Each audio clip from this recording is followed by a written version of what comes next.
আমরা সকলেই মনে করি যে লাইলাতুল কদর মনে হয় শুধুমাত্র আল্লাহ সুবহানাহু ওয়া তাআলা 27 রাত্রিকে নির্ধারণ করে দিয়েছেন। কিন্তু আল্লাহর হাবিব সাল্লাল্লাহু আলাইহি ওয়াসাল্লাম এমন কোন হাদিস দ্বারা প্রমাণিত নয় যে সেটা ফিক্সড নির্ধারিত 27 তারাবিত তা 26 রমাদান বিরত রাখে। রাসূল বলেছেন আমি ভুলে গিয়েছি। আল্লাহ তাআলা রাসূলকে জানিয়ে দিয়েছেন কিন্তু রাসূল বলেছেন আমি ভুলে গিয়েছি।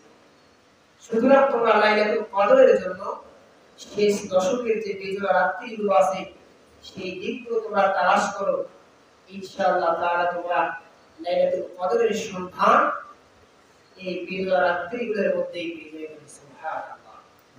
এটা আমরা করি কি একটা দিককে আমরা উচ্চারণ করি, তাহলে রাসূলের হাদিসের বিপরীত আমরা আমল করতেছি।